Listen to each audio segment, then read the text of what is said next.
On that action weather forecast coming up, including some temperatures starting off this morning in the 30s. We'll show you where it's chilly coming up in just a little bit. Ashley, back to you. All right, thanks, Bill. October is National Breast Cancer Awareness Month, and this morning, one of the month's largest events in the Tampa Bay area is taking place. Registration is now underway for the Komen, Florida Suncoast Race for the Cure at Meredyth Park in downtown St. Pete. And our own Meredyth Censullo is there now live. And Mare, I know it's still dark, still early, but I see some folks out there behind you already. The crowd's building. Oh, it's certainly building. About 6,000 people have pre-registered for today's event. And as you mentioned, registration is underway through 7:15, so there's still time to come out and actually participate in one of the events here.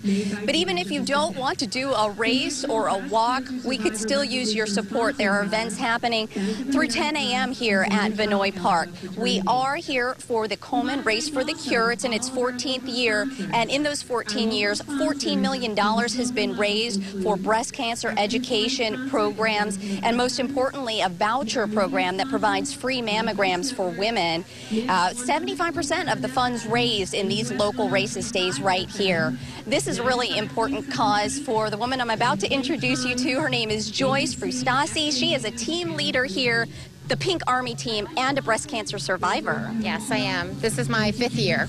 Now, Joyce, what I think is interesting is you mentioned that you're a 5-year survivor. You've been participating in this race, though, for 8 years. Yeah. Tell me a little bit about that. I started participating with my company and then actually was diagnosed during that time period, so won an award for being the biggest fundraiser the day after my first chemo treatment.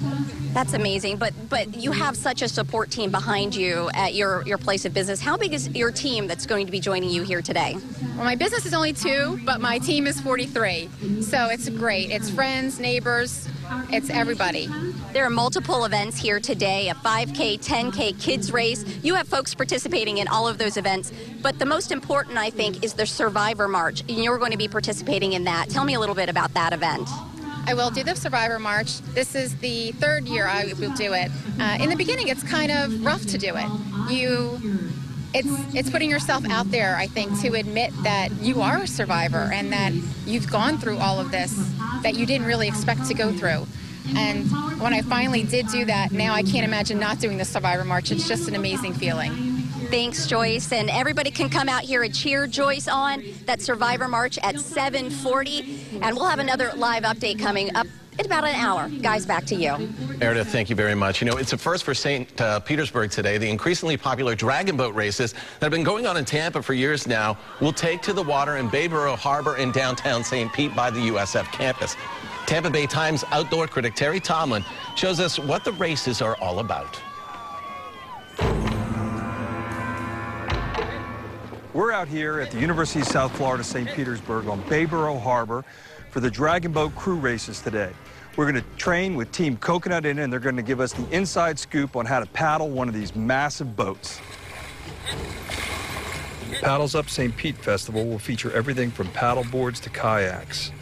But the highlight of this inaugural event will be the all-day racing in these large, multi-person dragon boats. Now, we're out here with Maggie Caruso from Team Coconut Inn on Pass Grill. Now, you just got a bunch of friends together to do this race today? Yeah. It's we thought it would be a really fun event, so we just sort of emailed and Facebooked with one another. So we're a bunch of friends, mostly novices. A few of us are regular rowers, regular dragon boat racers, but it's really primarily just a bunch of us that thought it would be really fun thing to do. Dragon boat racing is a huge sport in Asia and on this nation's west coast. The sport can trace its history back several thousand years. According to legend, the patriot Komen, after hearing he had been exiled from his beloved land, threw himself into the Milo River. The local fishermen who ply the river's waters in long, sleek craft paddled out and banged on drums to keep the dragons from eating Komen's body.